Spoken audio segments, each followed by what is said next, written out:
his uncles and his cousin, and he didn't want you to fight. And what Lord Krishna told him, my friends,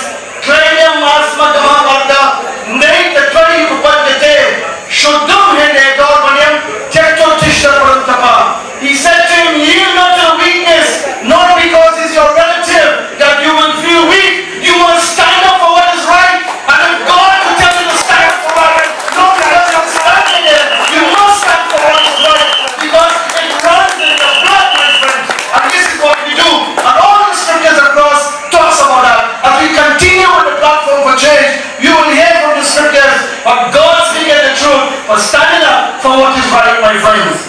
At this time, we must bring a man who wears many hats, internationally and locally. He has walked with kings, world leaders, and yet he remains humble to walk among us, to walk among those who are not called at the same order, my friends. A man who is considered a friend by all, a servant of the people of Trinidad and Tobago. Let's put our hands together and welcome the Honorable Judge the member of Parliament for showing his best.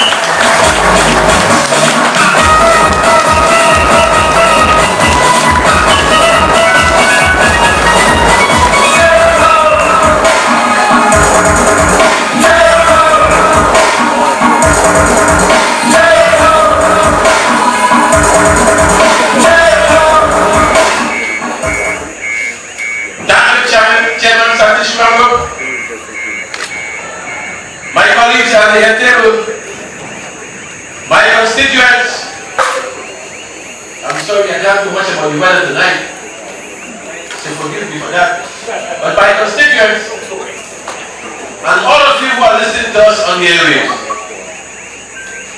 when I heard Satish tonight talking in Hindi, I wanted to tell him, Hamna Jan. But since I understand what he said, I won't tell him Hamna Jan.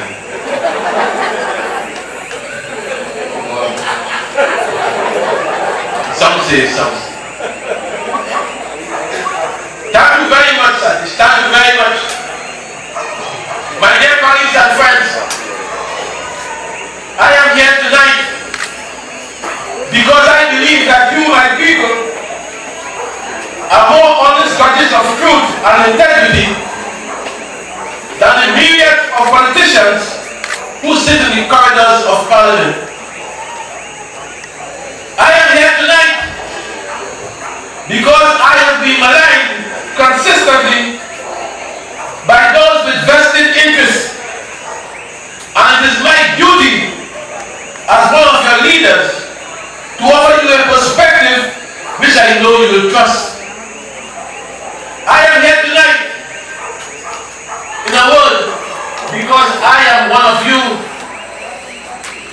We have struggled together. We have fought many battles together. And again, we shall be victorious together. With my colleagues, I am here tonight to offer you a better way, a more glorious hope that will lead us out of opposition politics into government. Tonight's platform, my friends, this movement for change, I want to spend some time on a word called conscience. Conscience. Conscience, my friends, conscience is the root of all courage. Conscience is the root of all courage. It is our conscience that moves us to prevent acts of misery. It is our conscience that provokes us to speak out against wrongdoing in our communities and in our homes. It is our conscience that forces us to seek justice and equity, because justice is the product of conscience. We are people with consciences. All of you. You and me. And believe me, I don't even doubt it, but even Mr. Pandey. We are people with consciences.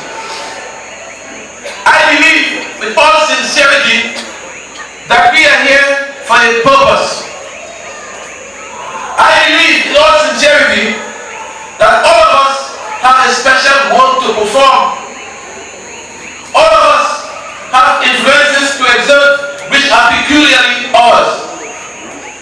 I believe that all of us are guided by an inner voice we sometimes call God, but whatever name you call it, we have an inner voice that guides us, rightly or wrongly so. And I believe that is why we are here tonight, because our conscience has given us the courage to be brave. And as I speak to you tonight, I implore all of you, I beg all of you, to shut up all the noise and the clutter of our lives. I ask all of you to shut up all the negatives which continue to plague us and to listen to the voice from within.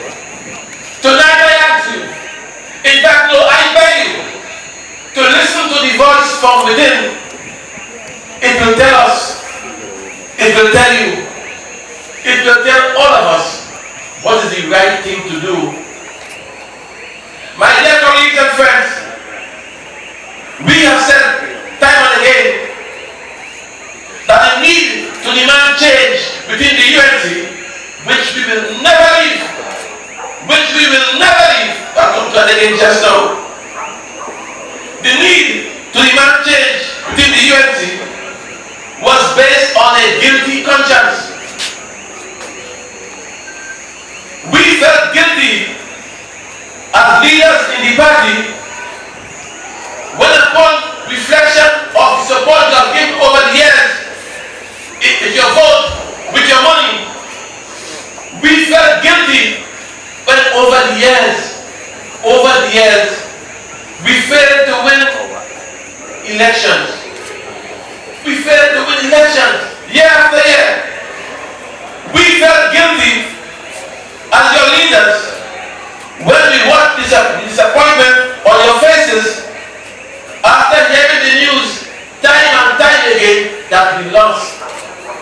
We lost. And you're told, look in the mirror. Look in the mirror and we lost. Look in the mirror and we can't get box space.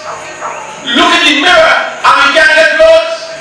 Look in the mirror and we can't get water. Look in the mirror. You are told time and time again, we lost. Our conscience would not allow us to rest. Therefore, if we did not seek to change the party to win the government come next elections, our vote must be to fix the party. The party has to be fighting for us to win next elections. Because if not, to sit in silence would make cowards of all of us. To sit in silence will be a cowardly act. Let me ask you, what sort of conscience would allow a party to exact money and support from its followers without providing a measure of accountability? What kind of conscience is that, my God? Only Parle know that. That's true. Parle and 10 other people at UNC. I'll come to them just now. Thank you, money in London. What sort of seized conscience would force upon you a leadership whose term has elapsed for the last 4 years and who by selection and not by election remains determined to hold on to the reins of power?